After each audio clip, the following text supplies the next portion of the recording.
Hello, everyone. I am Emily Garside here with the Queer Review, and I am here to talk about I Am Ace with Cody Daigle-Orians and chat about all things asexuality and sharing that with the world, essentially. The book is out now by the time you're seeing this, which is really exciting. We really encourage you to purchase it from your local queer bookstore, or at least your local indie bookstore as well, because that's great news for everyone. Cody, I guess we should start with the idea that this is the book you wish you'd had. You say that, early on in the book. Can you just talk us through the thought process of getting to that needing a book and also writing the book you needed? Sure. Yeah. I'm 46 years old and I didn't come out as asexual until I was 42. So I spent most of my life not knowing myself fully or completely. So I first came out at 18 as gay. That was the best language I had to understand myself, and spent my entire adult life thinking of myself as kind of like a broken gay person. And then coming out as ace changed that. I was really able to kind of understand myself fully and understand how my experiences made sense, and how I related to relationships, love, and sex in the world made sense.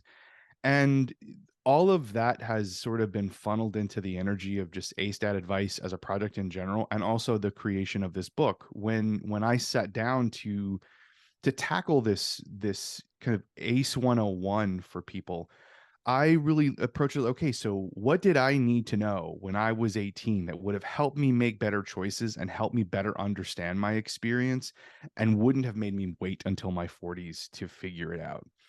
And that really guided the tone of the book, the way the book lays out, and the way the book sort of approaches not just like understanding yourself, but also like treating yourself with love and respect along the way in that journey. Yeah, it's definitely the book that 18-year-old me would have found very useful. Mhm. And do you think also there's a part to play for this book for people who are just curious about asexuality, because it's not a label, for want of a better sort of umbrella term for it, that we discuss as frequently, that we certainly see in the media represented? And how do you think sort of this book works for maybe other queer folks who are just more curious to know more about their community too? Yeah, well, I think it'd be a very handy thing for people who aren't asexual to understand more about how the community works, and how our not just how the community works, but also how our lives are Mm. led and how we exist in the world. Um, the One of the things that's very important to me is to create things that are educational and approachable. I always want to make sure that kind of no matter where you are, this book can meet you in that place and make complicated ideas more approachable and easy to digest. Mhm. So I think for someone who is new to asexuality but isn't ace, I think it serves as a very helpful tool to understand both like how we as a community talk about ourselves and our experiences, but also understand like how we then move through the world and some of the challenges that we face, and just some of the ways that our experience brushes up against the experience of the rest of the world. Mhm. Yeah. And I think that thing of, just putting our voices as a community out there in different formats as well is really valuable in that respect, because again, underrepresented in the conversations a lot of the time, and also sort of misunderstood in many ways, because there isn't sort of clear guidance on like what it is to be ace, which is kind of what you're doing here, I guess. Yeah, like whenever I was putting together the proposal for the book, I was seeking out to give a good picture of like where the book would fit into the existing literature. I was looking for comp titles and looking for all the other books that sort of fit in this that this book would fit into the world of. And there really weren't any other books quite like this. There we do certainly have some really great texts that talk about asexuality. Julie Sandra Decker's The Invisible Orientation, and Ace by Angela Chen, and now Refusing Compulsory Sexuality by Sharonda J. Brown. But to find that book that really sort of exists as kind of a resource or a guidebook, particularly aimed at younger folks, really wasn't anything like that. So this I think it adds a very useful dimension to the overall conversation. And I think it also adds to sort of the ongoing learning that even we as asexual people are having, in terms of, you do a brilliant breakdown in it of all the different micro labels, for example. And again, as an older ace person, as someone who's come to this label later in life, I feel slightly out of step and not quite down with the kids, shall we say, in terms of, oh, what does that one mean? Like, I hear these terms, and sometimes, the internet's a wonderful place, but it's sometimes a scary place as well. And you don't want to ask sometimes, but actually what you're providing for those of us in the community and those outside who are hearing these is this breakdown of labels. Was that kind of sort of a forefront of your mind as well, to sort of explain things like that to people? Yeah, for sure. Because I think like not only for young ace people, not only are you kind of entering into the identity and understanding your experience, but you're going to eventually enter into the community that is having a conversation. And since so much of our shared experience takes place online, being able to kind of understand the language that people are using and the way those words are being used, and also sort of just the context in which people are inventing these terms and the reasons why that's happening, is very useful to then navigate your way through the community space that you all share. And yeah, I mean, I feel the same way. I still feel like the old in I'm like the Steve Buscemi meme but what I find, I have been so impressed. I'm always so impressed with the way young people are constantly looking to better understand their own experience and find language that speaks specifically to them, and that broadens what we know about how humans can kind of move through the world. And I think like micro labels are to me a great example of a community like stretching to understand itself outside of all the things all the limited tools we've been given before. Yeah, for sure. And I think it's a way of, like you say, explaining things to yourself, or maybe to people with that shared language, or just reaching a new understanding. Like, certainly I read, through all those micro labels and was kind of like, oh, like a little bit of this, a little bit of that. Like, it's that kind of Mhm. feeling. And you talk a lot about labels as well, and like their usefulness to us as a community. And it is sort of, it is what is useful to you as a human in a given moment, even not even, the same. I wouldn't have the same label conversation with every single person that I meet, because, Right. first of all, why would I bore someone with that much of my personal life? Just sitting down to coffee. But if I was with another ace person, like, I might share all of that and kind of break it down. I think that's something that you explain really well in the book as well, because we get hung up a lot on the labels too. Yeah, I mean, I say it all the time. Labels are tools, not tests, and I just think that's true about language in general. I think I having lived an experience of my identity shifting over time and my understanding of myself growing and evolving as I have, I I very much appreciate the notion of that, like, identity not having to be fixed. Like, you don't sort of make a decision at 18 and then that's it forever and you're stuck with it. And what I love is that, especially like in the asexual community, the language of asexuality does the same thing. It moves and changes and grows as the community better understands itself, just as we do that in our own lives. Yeah, I love that fluidity of the language, and yeah, and also, like, I mean, I have like my people I don't know words, my inter community words, and the words that the language that I use with the people that I'm closest to. Um, and it's great to have all those tools. Yeah, definitely. And you also talk a lot about the idea of asexual people having, this multiple layers of identity as well, which is exactly what you've just been sort of saying, really, is that, it's not just a one label, stick it on someone and that's it. It's relative to where you are in your life, the relationships that you're in, whether that's, romantic or sexual relationships, but also, like you say, there are words we use and ways we communicate that identity depending on the situation. I think that's something that comes across really clearly in the book too. Yeah, and I certainly hope that the book provides or sort of serves as a tool in those situations, like, and that not just like giving you the language, but also making someone feel empowered to use language that way. A thing that I encounter so much in line online, particularly with young people, is an intense anxiety about, do I have permission to call myself blank? Do I have permission to say this about myself? And I feel like that is sort of step one. We have to believe that we have the right to claim our experience and our identity because no one else knows it. We're the only ones. And I do hope that the book communicates the importance of like taking that ownership of claiming who you are, no matter what that will be. Yeah, for sure. And obviously, you've had a lot of experience over the past few years communicating with the community through ASTAD advice, both on TikTok, on YouTube, and across all social media now. How has that engagement with the community helped shape your understanding both of asexuality as like a concept, if we can say it that way, and the community, whatever the community looks like, which is obviously relative to wherever you are, but that sort of, communication you've had in shaping both the way you come to asexuality now, but also the way you try to communicate with others about it? I mean, it's been a transformative experience. I mean, as much as I know that people take the content and the work of Ace Dad Advice and say that it has helped them better understand themselves, making it has helped me better understand myself too. Um, and anytime I talk about the creation of Ace Dead Advice or any of this work, I always like go back to the idea that I discovered asexuality on Tumblr through Tumblr posts.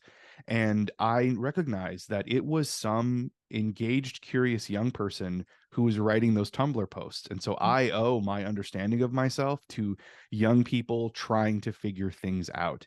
And that this project is not just about sort of like teaching the kids, but also it being in conversation, and like I'm learning as much about myself as this goes on, as I am hopefully helping other people be empowered to learn about themselves.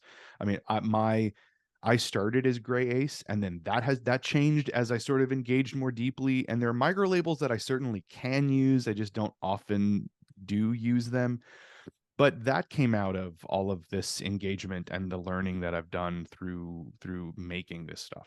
Mm. And I think it's really exciting to be able to sort of see in yourself that journey as well, and sort of, you've got a record of it literally on sort of YouTube videos as well in a weird way. I also love that it started in Tumblr because that's like, my home as like an internet nerd back in the like 2010s as well.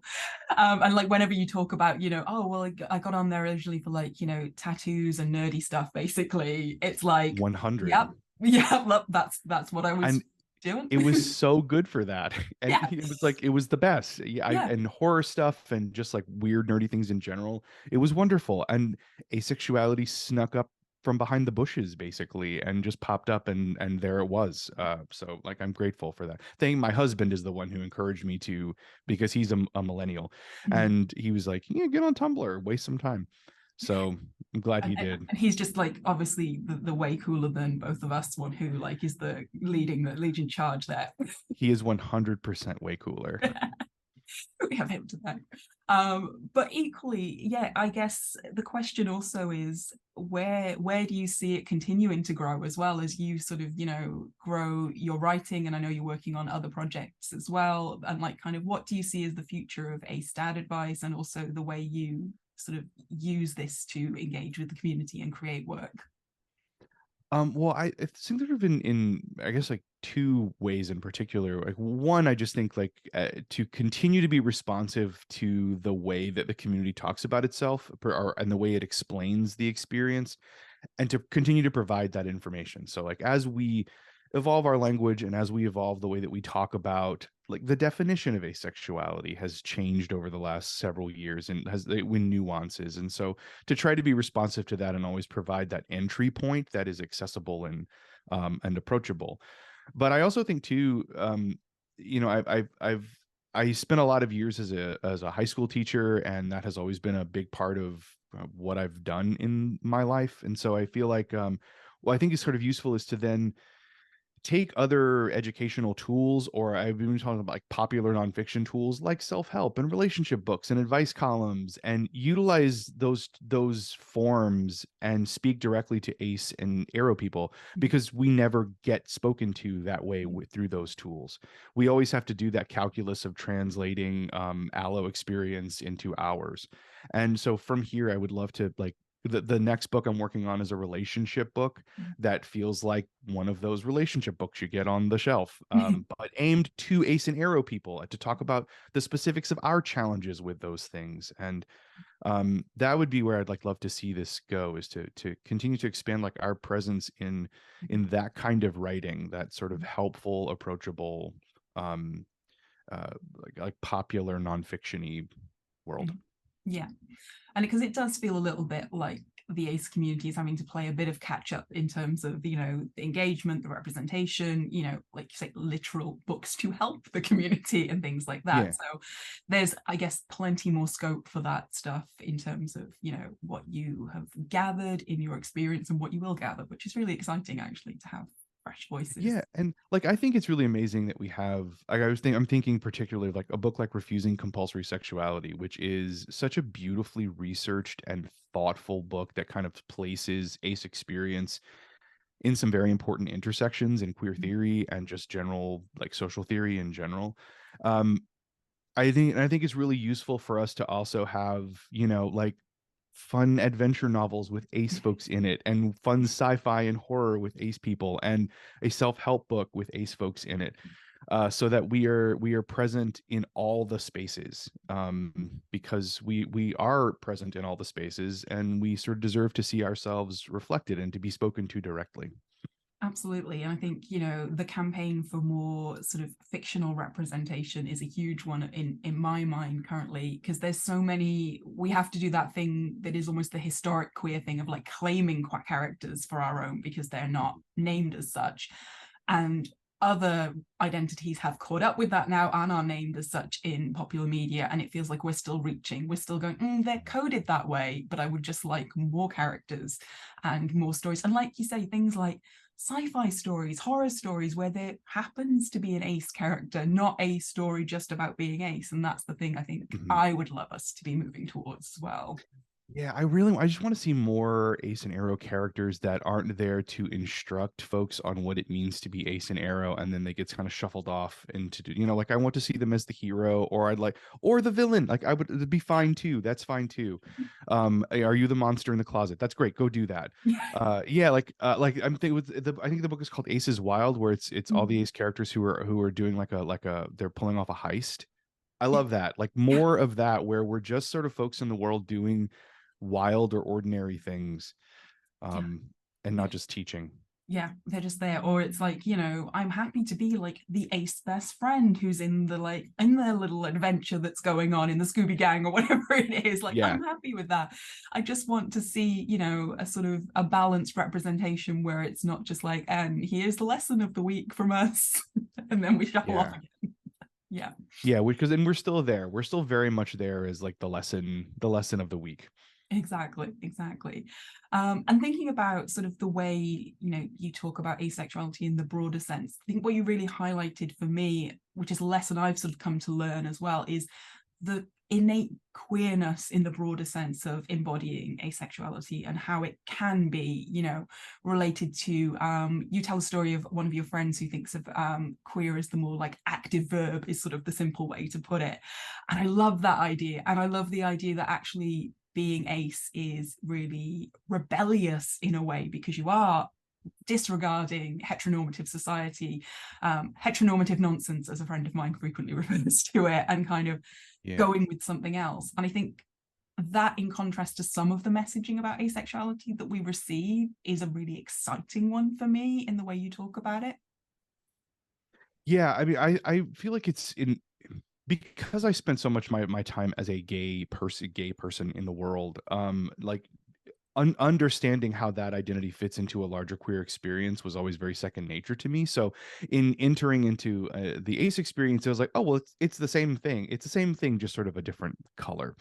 And what I have experienced in engaging with so many ace folks is that even though they come to understand themselves as ace, they sort of see it as like an absence of something, or an absence of an experience, or being outside of some kind of experience. And I think it's really important for us to sort of embrace that asexuality is a positive space. It's not a negative space. It's not an absence. It is a whole, full experience that is rejecting all of the normative ideas that surround us all the time. And as an ace person, we're rejecting some of the most powerful ones. This notion that we have to want sex, we have to want to have sex in our relationships, and that we have to sort of move through the world in this kind of heteronormative, allonormative way.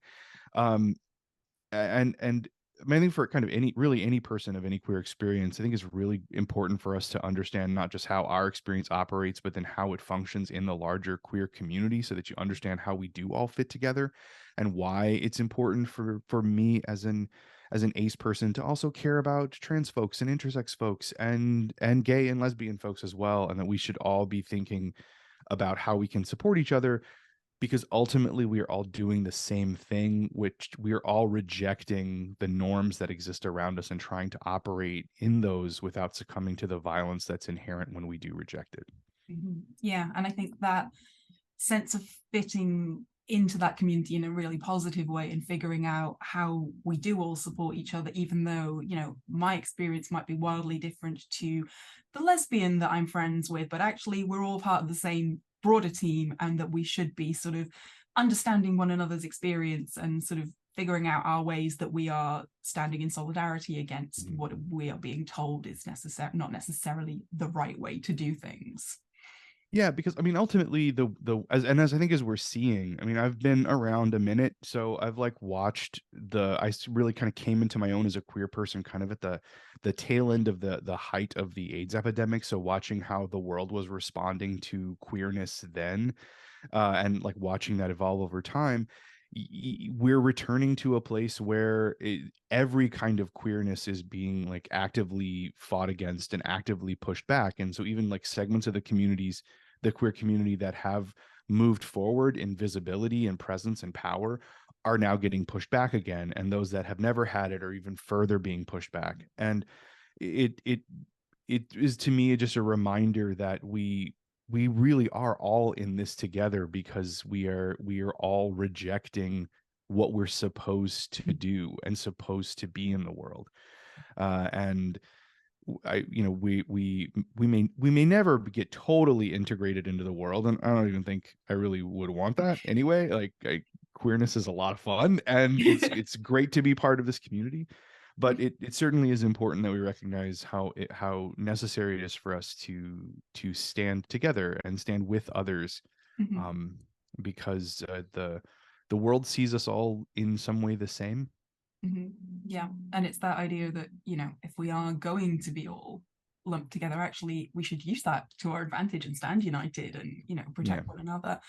And I think sort of jumping off that as well, the other angle to that for other folks in the queer community as well is once they take on or maybe understand the way that maybe ace relationships, ace and allo relationships even function slightly differently, perhaps to how we've always been taught a relationship should be, whether or not that's your personal identity, I think it just opens up more of those windows to, I don't have to do it the way I always thought, in a literal sense of a relationship and how that functions, and in a literal sense of how sexuality might function, even if someone doesn't identify as ace. And I think that's also an exciting thing for me when we progress our conversations around asexuality.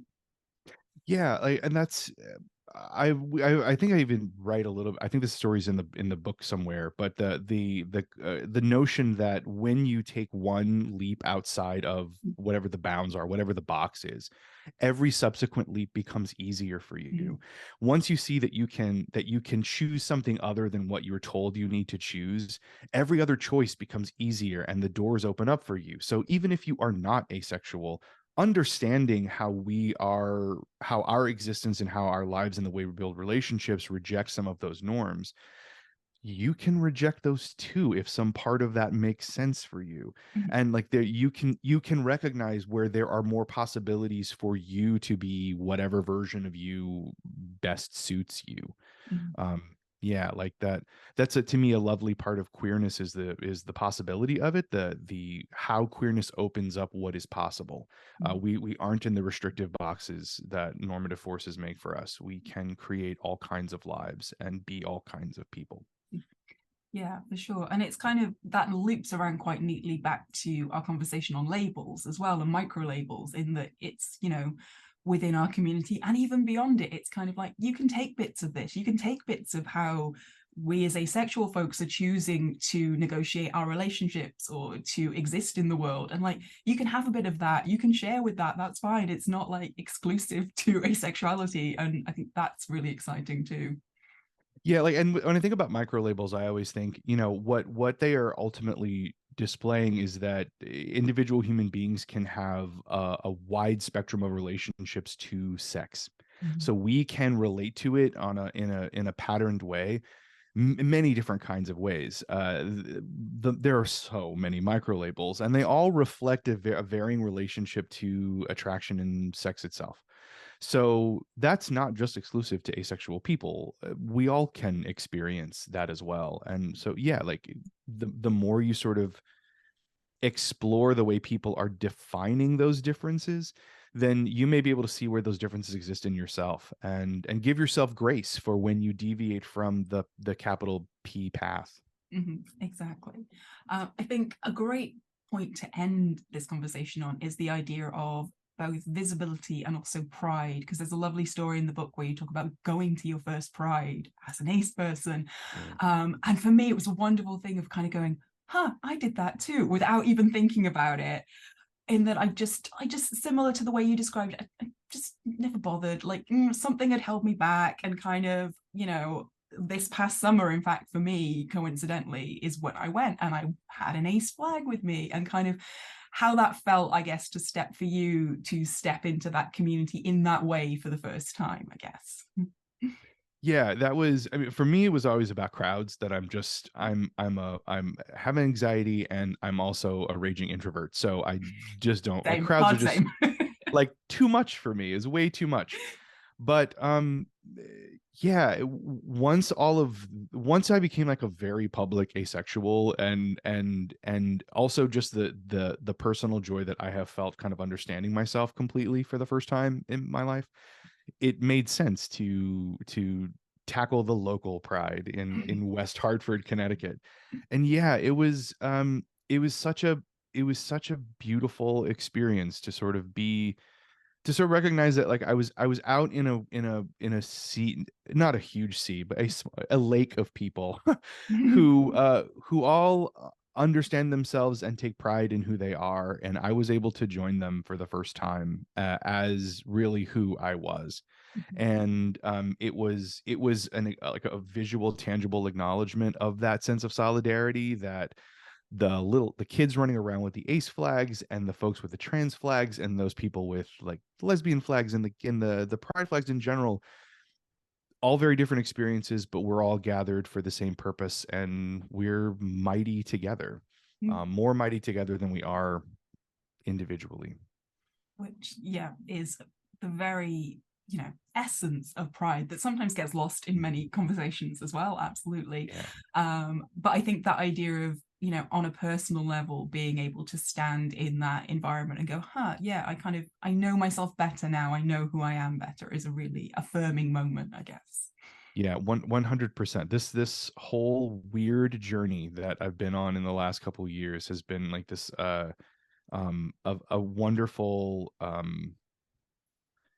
opportunity to sort of stand in that space often, because I have to spend a lot of time saying that I'm really proud of who I am, and that I know who I am, and that feels really good. Mm.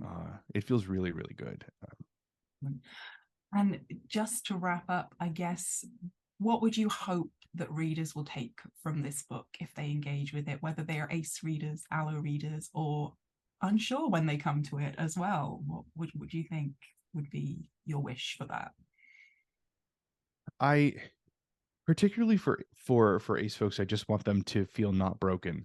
That was a word that dominated my journey to being okay with it, is not feeling broken. And if there's anything that the book communicates to someone who is entering this journey themselves, it's that they are not broken.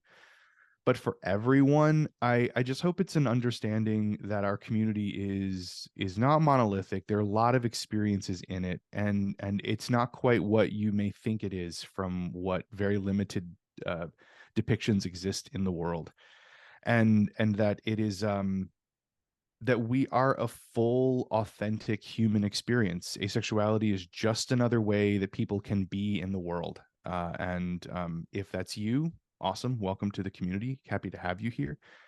But if you're just learning about us, I hope you leave seeing us as human, fully human. Beautiful, beautiful sentiment. I think having read the book, I think people will definitely find both those things in it. And I'm looking forward to being able to share a review on the Queer Review shortly. So if you're watching this, stay tuned for that as well. And thank you for joining us, Cody, and talking us through your writing and ACE experience. And you can also find Cody on ACE Dad Advice on various social media platforms as well. Thank you. Yeah, thanks. This was a lot of fun. Thank you.